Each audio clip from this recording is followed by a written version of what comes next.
She was asking if we would put the prejudging on earlier in the Friday night show for the benefit of the athletes right in that division, so they could show up and they could not have to wait until the later hours of the evening.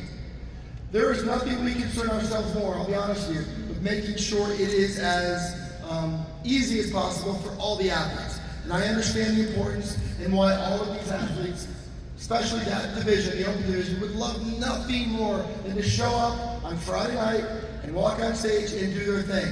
But now I'm going to explain to you why we so far haven't done it. We're open to anything. We're always tweaking and thinking about ways to do things different.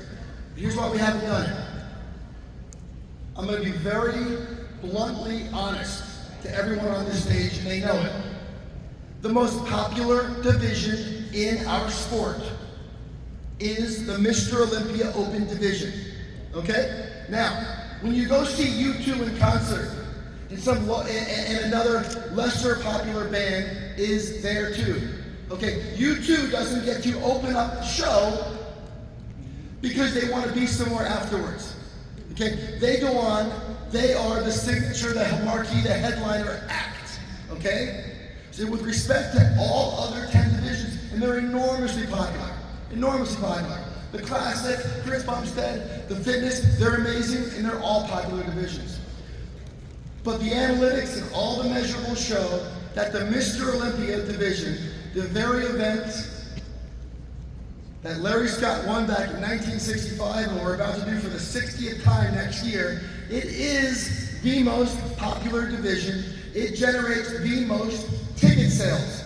So now I'm going to tell you why we don't put them on first. We don't put them on first because, with apologies to the other divisions, it is vital to us to enjoy the benefit of our marquee division, okay? To allow all the other divisions to compete in front of a packed house, okay? I, on my watch, am not gonna run a show where there is an exodus to the exits after the Mr. Olympia prejudging has concluded. Now, I know there are many fans of all these divisions, so be very understanding of what I'm saying. I get it. Sid Gillen has a huge fan base. These are popular divisions, I know it. There's nothing better than watching Roxana do what she does. But we know the Mr. Olympia prejudging is a huge part of the Friday night. And we know for certain that many of those great athletes will compete in front of a smaller crowd if we do that. It's also worth mentioning, and I'm going to say this very humbly and respectfully. It's worth, and I probably shouldn't, but I will. It's also worth mentioning that the winner of the Mr. Olympia, guys, gets $400,000. And our goal is to increase the prize money in all the divisions, and that's something we're trying to work towards, okay?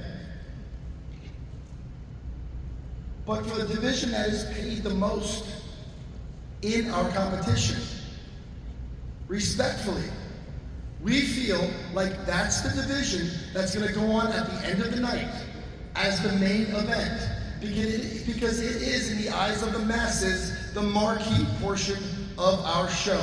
And that's why we do it that way. That's not to say we're not going to change it. That's not going to say we're not going to look at things and tinker and maybe be open to it. We get it. We see both sides of it. We totally see both sides of it. There's nothing that makes me less comfortable than seeing athletes show up and have to wait around. We try to communicate start times.